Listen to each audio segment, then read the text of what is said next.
Hey guys, this is Dan, the retired broker. Today, I'm a little bit upset, a little bit saddened. My financial mentor over the past roughly 20 years has passed.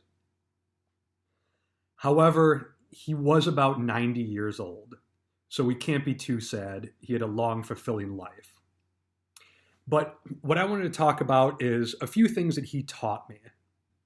His name was Tom from Detroit, and I've known him for about 20 years. When I got out of college, I decided I wanted to be a financial advisor, and he used to be a stockbroker in downtown Detroit. I remember telling him about it. I was telling him, hey, Tom, I'm thinking about going into finance as well. And when he was in it, it was being a stockbroker. There was no big financial plans.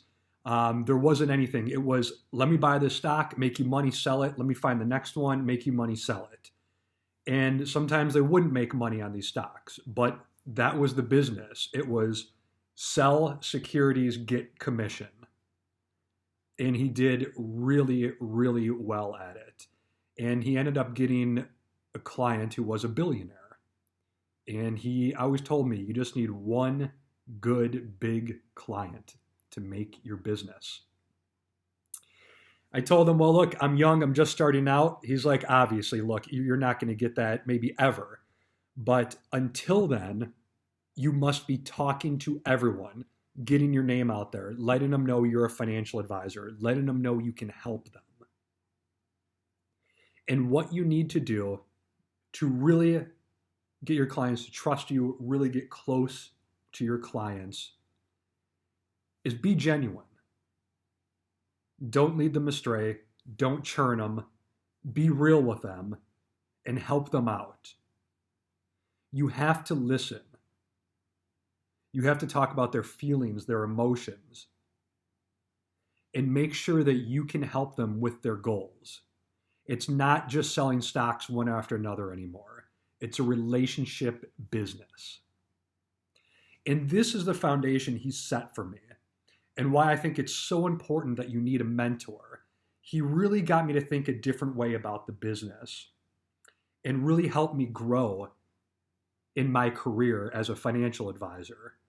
No longer called stockbrokers, but that's kind of what everyone refers us as and just kind of thinks of us as.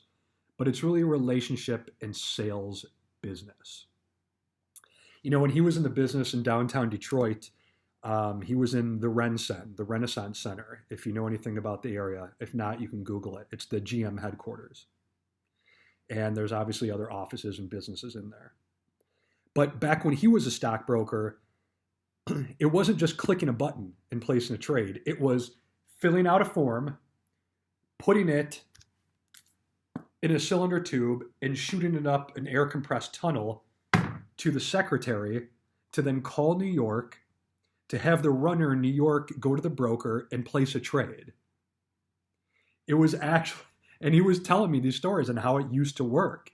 It was just amazing how they did business back then. It just seems so antiquated now because now we just click a button. It's amazing. I mean, now we have YouTube. But back then, that's how business was done. And it was just great to hear these stories about how it worked back in the 60s to the 90s. Just amazing. And that's what I enjoy doing too, is telling these stories, talking about business, telling you my experiences, and hopefully helping a lot of you out.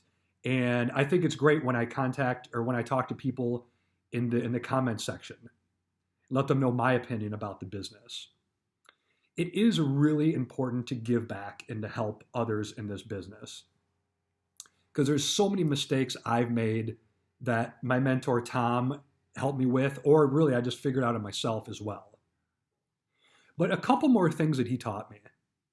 You know, he taught me, and this is also a somewhat of a common saying in finance, but fear and greed control the markets. When the market's going up, everyone wants in, everyone's making money, you're a hero. But the real value you provide your clients is when the market goes down. Can you help them control their emotions? Can you preserve their money? Can you get them through this rough patch in the market? It might be a year, or more, that we have a bear market.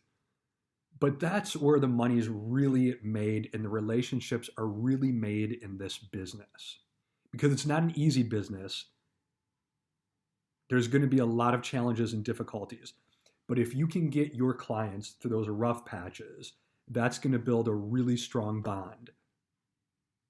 And when you do have a strong bond, when you do have a great relationship built up with your clients, invite them over, go to their house, go out with them, literally break bread with them. That bond cannot be broken. It would take a lot for that client to leave you, and it would probably be of your own doing. Another great thing is I got to go to him and say, hey, look, I have this idea for marketing. I have this investment strategy. What do you think? And it was just great to get, a veteran's input and his opinion on this. And when I had problems with clients, when he told me something, these clients, they'll create their own monster. And again, it just comes back to us having to show them the way, being a leader, being confident and credible in what we're investing them in knowing the market, knowing that these bear markets, they're not going to last forever, and really being there for your clients. And another thing he taught me about just my own personal finance and the way he invests. And obviously he was much older than me.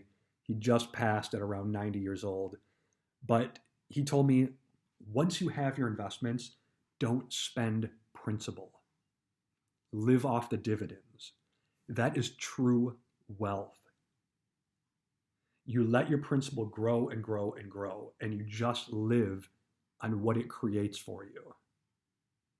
That's the way you grow to having a 7-8 figure net worth.